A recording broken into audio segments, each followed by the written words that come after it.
allez bien quoi? Moi je vais bien. Donc on va lancer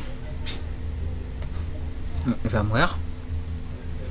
Donc quand on lance VMware c'est un logiciel de virtualisation.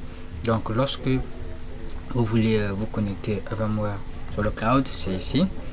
Lorsque vous connectez, vous voulez ouvrir une machine déjà existante. Je prends un exemple, vous avez sur notre PC, vous avez installé un système, il y a configurer beaucoup de choses. Vous voulez le reproduire ici, au lieu que vous installez, vous configurez les mêmes choses, vous allez prendre ce fichier, le mettre dans cette machine et l'ouvrir. Et puis après créer une nouvelle machine, on va prendre créer une nouvelle machine. Donc nous avons deux méthodologies. La première méthodologie, nous allons voir sur cette vidéo, et la seconde, nous allons voir sur notre vidéo. Donc la première méthodologie, c'est la méthodologie recommandée. Donc en main suivant. Par défaut, vous allez, si c'est la première fois, vous allez voir que c'est coché à ce niveau. C'est coché à ce niveau. Installer disque. Pour lui, pour connaître d'abord l'installation par le lecteur CD. Maintenant, nous, où on dit je pourrais installer le système plus tard. Non, nous c'est installer le disque ISO. J'ai un fichier ISO. Bon, ici j'en ai déjà, donc je vais faire comme si j'en avais pas. J'ai pas déjà classé le dossier, donc on vient à browser. Vous cherchez là où ça se trouve. Vous cherchez là où ça se trouve. Alors, des fois vous aurez un truc comme ça peut-être. Vous cherchez, moi ça se trouve dans le disque A. Je crois que c'est le disque A. C'est le disque A, je crois. Nouveau dossier, oui, nouveau dossier disque A. Je choisis, je sélectionne le fichier, j'ouvre, je mets suivant. On va me demander le nom de la machine. D'accord, donc on peut mettre essai. Essai. On va mettre essai.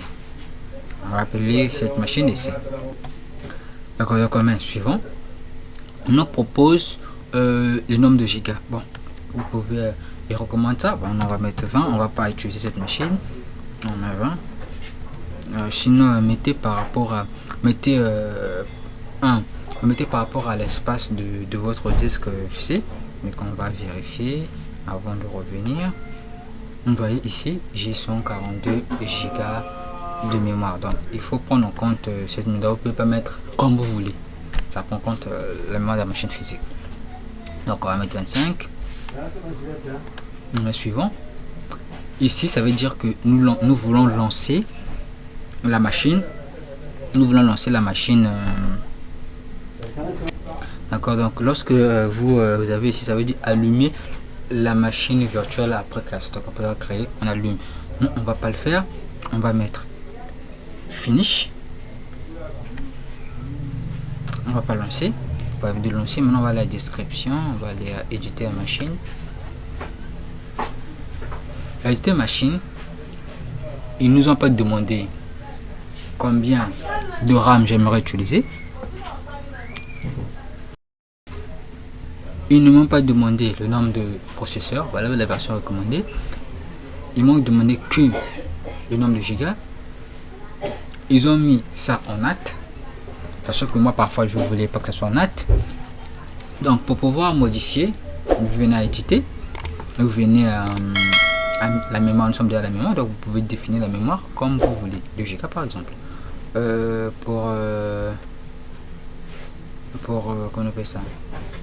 Comme je vous ai expliqué ici, c'est la taille maximum est de 25 Go par rapport à la taille de mon disque. Maintenant,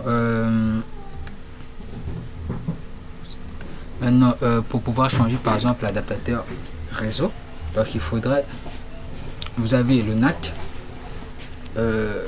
allez sur internet ou sur d'autres chaînes de YouTube pour pouvoir. Donc je ferai peut-être une vidéo sur expliquer le NAT et les autres. Donc le NAT par défaut, moi je vais mettre le bridge. On va mettre le bridge. J'aimerais avoir lorsque donc ma machine physique, c'est là qui bouge. Ma machine physique va recevoir la connexion internet. Et la machine aura une adresse IP. La machine aussi virtuelle là aura une connexion internet et une adresse IP dans la même plage. Donc on va mettre bridge. On va mettre OK. Voilà un peu comment on modifie les éléments. Donc là je suis en bridge. Je suis passé à 2 Go. Voilà un peu comment on modifie les éléments. Maintenant nous allons passer dans une autre vidéo pour montrer comment on fait de manière avancée. Donc dites-moi dans quel pays vous suivez mes vidéos en commentaire et dites-moi ce que vous en pensez.